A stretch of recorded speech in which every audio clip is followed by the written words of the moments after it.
the public's eye.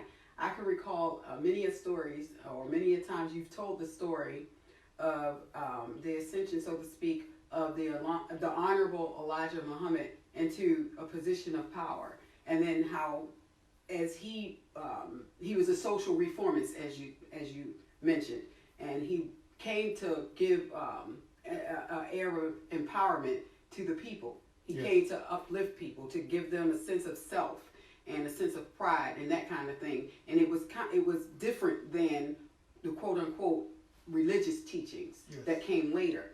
Well, I also remember you talking about the day that you guys learned of his passing, and then subsequent to that, what happened. Would you mind sharing that story Yes. with our listeners? I think that's a very, very fitting request, simply because we always assembled at February the 26th to celebrate Savior's Day. But in 1975, we were preparing for Savior's Day. LA, all the larger cities, they were having closed circuit TV on what was going on in Chicago. The main event was always in Chicago, Why is that? because that's where the Honorable Elijah Muhammad 7. That's when I became a follower of his. Okay. So I went to the Savior's Days, all of them, up until his passing. He passed February 25th, 1975. And the reason why I highlight that is because it was one day before Savior's Day. Right. And I have to take the time to, I'm going to say, express why that day was probably one of the most emphatic days in my life. Because you have to understand, in Baltimore, I was the captain at the time. So the event that we were about to give at the Civic Center was being coordinated by me. Right. And those of my staff. Now, my superior officer, whose name was Louis Omar, he was on his way to Chicago. So that left the city in my charge. On February 25th, it was all over the news. We only had 4 TV stations: CBS, ABC, NBC, and Fox. Right. And the investigator came to the door, my office. He said, "Brother Captain, there's some camera people outside. They want to talk to somebody in official capacity about the word of the Honorable Elijah Muhammad passing. They want to know, is it true, and what do we have to say?" So you have to understand that the entire city was in an uproar. A lot of the believers were sad, mourning. We don't know if it was true or not. I didn't know if it was true. I called New York, I couldn't get through. I called Chicago, couldn't get through. I called Washington, D.C., Philadelphia. I called the local masjids, and the phone lines were busy. And I went out to see what the cameraman wanted to say, and when I go outside, they stuck these mics in my face. "What are y'all gonna do? Is he dead? Is he really dead?" And I just didn't really know. So what I did was let everybody in Baltimore City know. I addressed the black people in particular, and I let them know we will be giving an official announcement at the Baltimore Civic Center tomorrow at 1 o'clock. Okay. And so we invited black people. At that time, we didn't allow Caucasians to enter into our public assembly, so they weren't invited. Okay.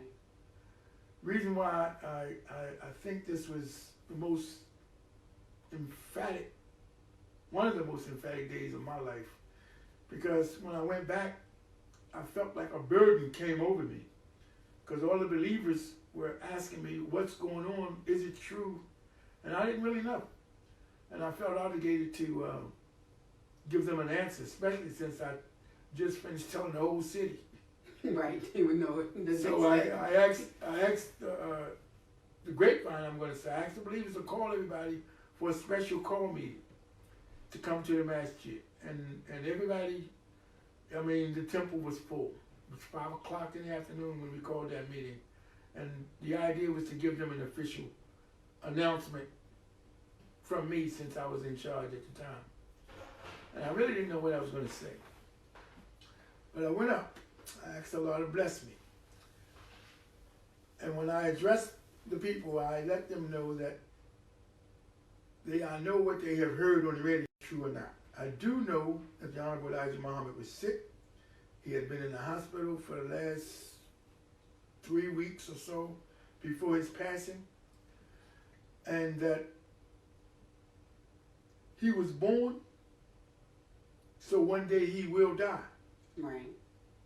But if this is the day, I don't know. But one thing I do know is that Allah never dies. And I also know that this mission is still alive. Right. It is not fulfilled. It is not complete.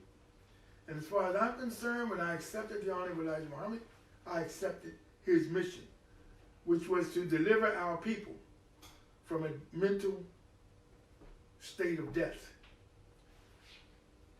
So because the mission is alive, I'm still alive on trying to fulfill it. And I can't do it by myself. Right. So I asked the believers, are you with me? And they gave me a quiet yes, sir. Are you with me? Are you with me? Yes, sir. All right, now let's go to work.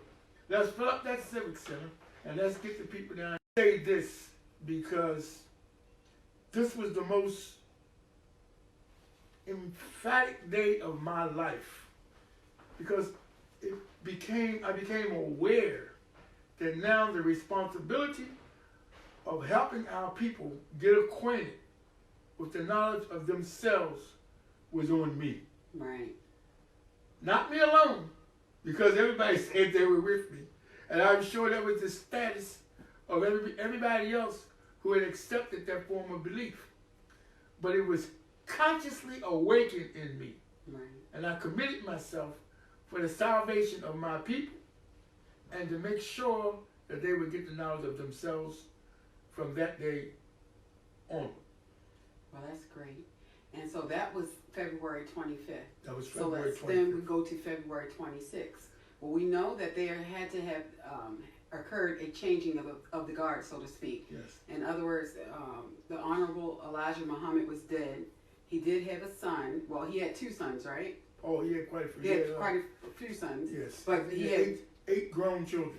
But his Dean Muhammad, yes, who came into power or authority after his passing. Yes. So that very next day, was that the passing of the baton? Did that happen that very next day? Yes. But I think it's some understanding. It was always known that Wallace D. Muhammad would take over the leadership of the Honorable Elijah Muhammad. And from the day he was born, Master Fard Muhammad told the Honorable Elijah Muhammad and Sister Clara Muhammad, when he was in the womb of his mother, name him after me. His name was W.D. Farad, and that's what Wallace D. Muhammad. That's how he got his name. Right. So the W was for Wallace. The D, Imam Muhammad said he never did, was told what it meant. You know what? It's odd that you should say that, because just in my reading, I read Wallace Delaney, and I was like, no, that's something to say Duard, but it was never explained because Imam Muhammad named it Dean. That's how he got Wallace Dean Muhammad. right, Dean means faith, right. and Wallace means to inherit. Well, you know what? That's a sticking point. I just want to make something clear. I know in my reading, I've read Wallace Dean, and then I've read Warith. Warith, yes. Warith Warith is really meaning to inherit. Right. Can you explain when that change happened from when he went from Wallace to Warith? He just changed his name when he was teaching, and he taught from the very first day that he took office, which was February 26th. Okay. and he actually introduced us to the true knowledge of ourselves and the true religion of Islam. He made it plain that the Honorable Elijah Muhammad was not teaching us religion. He was at best a social reformer, and that he was here to teach us the religion. If you read the book Message to the Black Man, the Honorable Elijah Muhammad spells it out that there was going to be one coming after him who will teach us the religion, and when he comes, he makes all things new. Okay. So we expected changes, and Wallace D. Muhammad did give us changes. He introduced us to Prophet Muhammad 1400 years ago, and Allah, the creator of the heavens and the earth. Right. And I guess I wouldn't be too much out of place in saying that he also struck down the idea of his father being, what they say, a prophet. Right. He was not a prophet. Like he made it plain that the last prophet was Prophet Muhammad of 1400 years ago. He let us know that my father was a social reformer at best. And that was clear. At the time, we used to assemble in the masjid with chairs, like you do when you go to church. And he let us know that we really weren't Muslim, we were really pseudo-Christians. Because in Islam, you don't have chairs, you have carpet where you make salat when you pray. You don't stand up when you pray. That's just one aspect of the salat. So we got rid of the chairs, we put down carpet, and he gave all of us our shahada.